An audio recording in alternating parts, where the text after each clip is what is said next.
ಈ ವಿಡಿಯೋದಲ್ಲಿ residential status ಇದು ಸ್ಕೋಪ್ ಆಫ್ ಟೋಟಲ್ ಇನ್ಕಮ್ ಮೇಲೆ ಒಂದು ಪ್ರಾಬ್ಲಮ್ ನೋಡೋಣ. ಸೊ ಮೊದಲಿಗೆ ಯಾವ್ಯಾವ ಇನ್ಕಮ್ ಟ್ಯಾಕ್ಸಬಲ್ ಆಗುತ್ತೆ ನೋಡೋಣ. ಇಂಡಿಯಾದಲ್ಲಿ ಇನ್ಕಮ್ ಇದ್ದು ಅಕ್ರೂ ಮತ್ತು ರಿಸೀವ್ ಆದಾಗ, ಅಕ್ರೂಡ್ ಆ್ಯಂಡ್ ರಿಸೀವ್ಡ್, ಸೊ ಇದ್ರೆ ಎಲ್ಲ ಮೂರು ಕೇಸಲ್ಲಿ ಇದು ಟ್ಯಾಕ್ಸಬಲ್ ಆಗುತ್ತೆ. Resident and ordinary resident, not ordinary resident ಮತ್ತು ನಾನ್ ರೆಸಿಡೆಂಟ್ ಕೇಸಲ್ಲಿ ಇದು ಟ್ಯಾಕ್ಸಬಲ್ ಆಗುತ್ತೆ. ಮೂರು ಕೇಸಲ್ಲಿ ಅಕ್ರೂ ಇರ್ಬೋದು ಅಥವಾ ರಿಸೀವ್ಡ್ ಇರ್ಬೋದು. ಇಂಡಿಯಾದ ಇನ್ಕಮ್ ಇತ್ತಂದರೆ, ಔಟ್ಸೈಡ್ ಇನ್ಕಮ್ ಇತ್ತಂದರೆ, ಔಟ್ಸೈಡ್ ಇಂಡಿಯಾ ಇತ್ತಂದರೆ, ಬಟ್ ಬಿಸ್ನೆಸ್ ಇಂಡಿಯಾದಲ್ಲಿ ಕಂಟ್ರೋಲ್ ಇತ್ತಂದರೆ, control from India,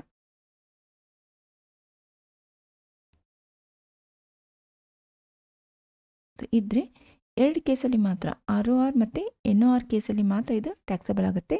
non resident ಕೇಸಲ್ಲಿ ಇದು ಟ್ಯಾಕ್ಸಬಲ್ ಆಗೋದಿಲ್ಲ. ಬೇರೆ ಸೋರ್ಸ್ ಇತ್ತಂದರೆ, ಎನಿ ಅದರ್ ಸೋರ್ಸ್, ಸೊ ಆವಾಗ ROR ಕೇಸಲ್ಲಿ ಮಾತ್ರ ಇದು ಟ್ಯಾಕ್ಸಬಲ್ ಆಗುತ್ತೆ. ಮಿಕ್ಕಿದ ಎರಡು ಕೇಸಲ್ಲಿ ಇದು ಟ್ಯಾಕ್ಸಬಲ್ ಆಗೋದಿಲ್ಲ. ಓಕೆ, ಸೊ ಈಗ ಪ್ರಾಬ್ಲಮ್ ನೋಡೋಣ. The following are the income of mister Narendra for the previous year 2020-21. Profit from business in Bangalore. Okay, so ಇದು ಬ್ಯಾಂಗ್ಳೂರಲ್ಲಿ ಬಿಸ್ನೆಸ್ ಇರೋದ್ರಿಂದ this is the Indian income. So ಇದು ಮೂರು ಕೇಸಲ್ಲಿ ಕೂಡ ಇದು ಟ್ಯಾಕ್ಸಬಲ್ ಆಗುತ್ತೆ. ಓಕೆ, ಈಗ ಸೊಲ್ಯೂಷನ್ ನೋಡೋಣ. Mister Narendra, computation of total income for the assessment year 2020-21. So profit from business in Bangalore, so ಇದು ಮೂರು ಕೇಸಲ್ಲಿ ಟ್ಯಾಕ್ಸಬಲ್ ಆಗುತ್ತೆ. 70,000 ROR, 70,000 NOR ಮತ್ತು 70,000 ನಾನ್ ರೆಸಿಡೆಂಟ್ ಕೇಸಲ್ಲಿ ಇದು ಟ್ಯಾಕ್ಸಬಲ್ ಆಗುತ್ತೆ. Next, income accrued in India but received in London. So ಇಲ್ಲಿ ಇನ್ಕಮ್ ಇಂಡಿಯಾದಲ್ಲಿ ಅಕ್ರೂ ಆಗಿದೆ, ಅಕ್ರೂಡ್ ಇನ್ ಇಂಡಿಯಾ. ಸೊ ನೀವು ರಿಸೀವ್ ಎಲ್ಲಾದರೂ ಮಾಡಿರಿ, ಬಟ್ ಇಂಡಿಯಾದಲ್ಲಿ ಅಕ್ರೂ ಆದರೆ ಇದು ಕೂಡ ಮೂರು ಕೇಸಲ್ಲಿ ಇದು ಟ್ಯಾಕ್ಸಬಲ್ ಆಗುತ್ತೆ. 60,000 rupees in case of NOR, in case of ROR ಮತ್ತು NOR ಕೂಡ 60,000 ಟ್ಯಾಕ್ಸಬಲ್ ಆಗುತ್ತೆ. ಆಮೇಲೆ ನಾನ್ ರೆಸಿಡೆಂಟ್ ಕೇಸಲ್ಲಿ ಕೂಡ ಇದು ಟ್ಯಾಕ್ಸಬಲ್ ಆಗುತ್ತೆ. Next, profit from business in America received in India. So ಅಮೇರಿಕಾದಲ್ಲಿ ಬಿಸ್ನೆಸ್ ಇದೆ, ಬಟ್ ರಿಸೀವ್ ಆಗಿದ್ದೆಲ್ಲಿ ಇಂಡಿಯಾದಲ್ಲಿ. ಸೊ ನೀವು ಆಲ್ ಓವರ್ ಇಂಡಿಯಾ ಎಲ್ಲಾದರೂ ಸೋರ್ಸ್ ಇಲ್ಲಿ, ಬಟ್ ಇಂಡಿಯಾದಲ್ಲಿ ರಿಸೀವ್ ಆದರೆ ಇದು ಕೂಡ ಮೂರು ಕೇಸಲ್ಲಿ ಟ್ಯಾಕ್ಸಬಲ್ ಆಗುತ್ತೆ. Profit from business in America but received in India 50,000 rupees. ROR ಕೇಸಲ್ಲೂ ಟ್ಯಾಕ್ಸಬಲ್ ಆಗುತ್ತೆ, NOR ಕೇಸಲ್ಲೂ ಕೂಡ ಟ್ಯಾಕ್ಸಬಲ್ ಆಗುತ್ತೆ ಮತ್ತು ನಾನ್ ರೆಸಿಡೆಂಟ್ ಕೇಸಲ್ಲೂ ಕೂಡ ಇದು ಟ್ಯಾಕ್ಸಬಲ್ ಆಗುತ್ತೆ. Next, point number D, income from house property in Singapore received in India. So ಇದು ಕೂಡ ಸಿಂಗಾಪುರಲ್ಲಿ ಹೌಸ್ ಪ್ರಾಪರ್ಟಿ ಇದೆ, ಬಟ್ ಇನ್ಕಮ್ ರಿಸೀವ್ ಆಗಿರೋದು ಇಂಡಿಯಾದಲ್ಲಿ. ಸೊ ಇಂಡಿಯಾದಲ್ಲಿ ರಿಸೀವ್ ಆದರೆ ಇದು ಮೂರು ಕೇಸಲ್ಲಿ ಟ್ಯಾಕ್ಸಬಲ್ ಆಗುತ್ತೆ. 40,000 rupees in case of ROR, NOR ಮತ್ತು 40,000 ನಾನ್ ರೆಸಿಡೆಂಟ್ ಕೇಸಲ್ಲೂ ಕೂಡ ಇದು ಟ್ಯಾಕ್ಸಬಲ್ ಆಗುತ್ತೆ. Okay, next point number E, profit from business established in Iran deposited in a bank there but business being controlled from India.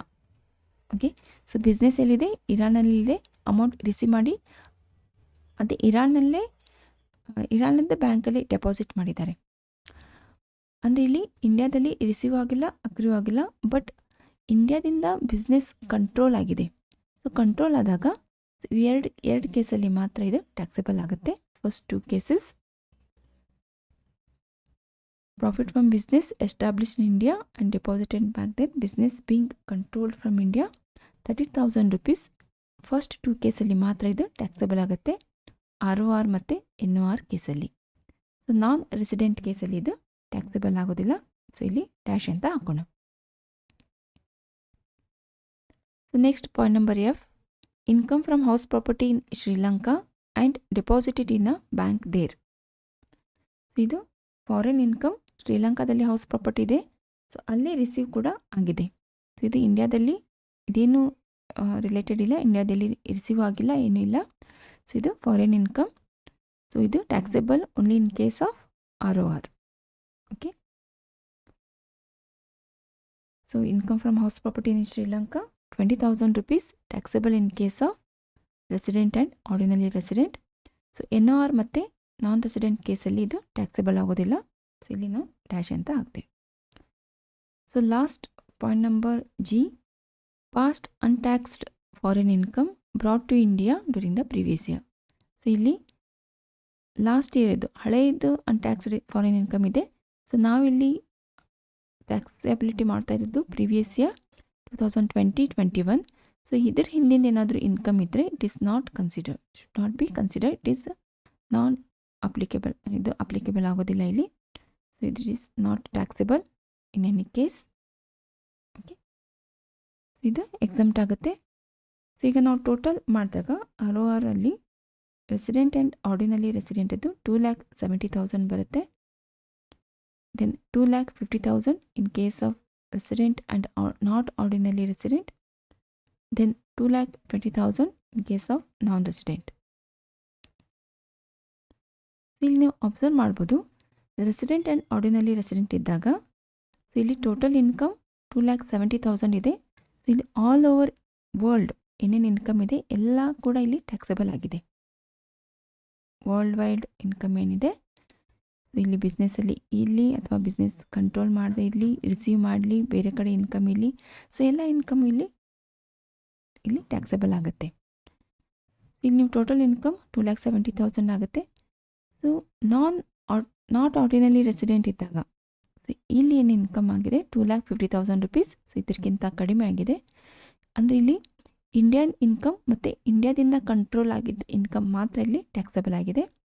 Then non resident ಕೇಸಲ್ಲಿ ಕೂಡ only ಇಲ್ಲಿ 2,20,000 ಮೇಲೆ is a total income. So ಇಲ್ಲಿ ಇಂಡಿಯಾದಲ್ಲಿ ಬರೋ income ಒಂದು receive ಆಗಿರ್ಬೋದು, ಇಲ್ಲ ಅಕ್ರೋ ಆಗಿರ್ಬೋದು. ಸೊ ಇಂಡಿಯಾದ ಇನ್ಕಮ್ ಮಾತ್ರ ಇಲ್ಲಿ ಟ್ಯಾಕ್ಸಬಲ್ ಆಗುತ್ತೆ. So if a same person, so same source of income ಇದ್ದರೆ, ಸೊ ರೆಸಿಡೆನ್ಷಿಯಲ್ ಸ್ಟೇಟಸ್ ಚೇಂಜ್ ಆದಾಗ ಸೊ ಅವ್ರದ್ದು ಟ್ಯಾಕ್ಸಬಿಲಿಟಿ ಟೋಟಲ್ ಇನ್ಕಮ್ ಕೂಡ ಇಲ್ಲಿ ಚೇಂಜ್ ಆಗುತ್ತೆ. ಸೊ ನೆಕ್ಸ್ಟ್ ವಿಡಿಯೋದಲ್ಲಿ ಇದ್ರ ಮೇಲೆ ಇನ್ನೂ ಕೆಲವೊಂದು ಪ್ರಾಬ್ಲಮ್ಸ್ ನೋಡೋಣ. ಅಲ್ಲಿವರೆಗೂ ಇದನ್ನು ಚೆನ್ನಾಗಿ ಪ್ರಾಕ್ಟೀಸ್ ಮಾಡಿ.